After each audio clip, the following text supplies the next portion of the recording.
Lu tahu nggak, Jepang pernah disatukan oleh seseorang yang bahkan bukan samurai, bukan bangsawan, bahkan lahir sebagai anak petani miskin tanpa nama keluarga.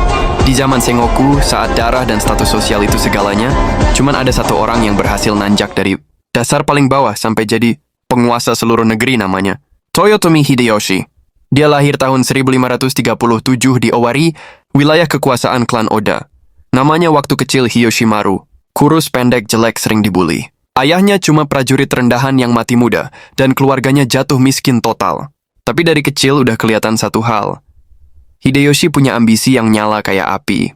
Dia kabur dari rumah, kerja apa aja, buruh, pembantu kuil, tukang kayu, sampai akhirnya nekat gabung ke pasukan pemimpin muda yang dikenal, eksentrik dan brutal, Oda Nobunaga.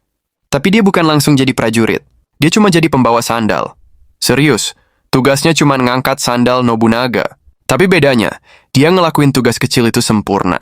Nobunaga notice. Dari situlah semuanya berubah. Pelan tapi pasti, Hideyoshi nunjukin kecerdikan yang bikin dia beda dari semua orang. Dia ahli diplomasi, negosiasi, perhitungan politik, dan punya kemampuan paling penting buat hidup di zaman itu, dia selalu tahu momen. Dia menang perang tanpa ngeluarin pedang lewat negosiasi. Dia bangun kastil dalam satu malam, dia ngerebut hati musuh, khas sekutu, dan bahkan lawan-lawannya. Nobunaga mulai percaya. Hideyoshi naik pangkat terus karena jadi jenderal besar, jadi pemimpin kampanye militer, jadi tangan kanan Nobunaga. Dan ketika tragedi Honnoji tahun 1582 terjadi, Nobunaga dikhianati dan dibunuh Akechi. Mitsuhide, siapa yang pertama kali bergerak? Hideyoshi. Dia jalan tanpa ragu. Dia langsung memimpin pasukan, ngejar Mitsuhide, dan ngalahin dia di pertempuran Yamazaki. Sejak hari itu, Hideyoshi bukan lagi pembawa sandal. Dia calon penguasa Jepang. Tapi jalannya nggak mulus. Jenderal-jenderal Oda lainnya rebutan kekuasaan. Ada yang lebih tua, lebih kuat, lebih punya nama. Tapi Hideyoshi punya hal yang mereka nggak punya, strategi. Dia kalahkan Shibata Katsuie.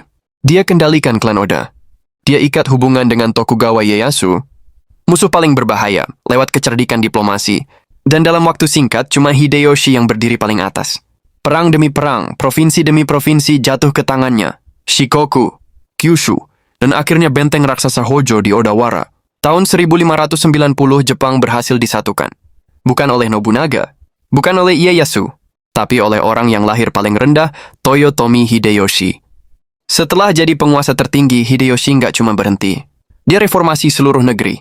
Dia pecah kelas sosial, samurai dilarang bertani, petani dilarang punya pedang. Dia bersihin senjata, rakyat lewat sword hunt. Dia bangun kastil Mega, Osaka. Dia bikin sistem feodal baru yang bikin Jepang stabil untuk pertama kalinya. Setelah satu abad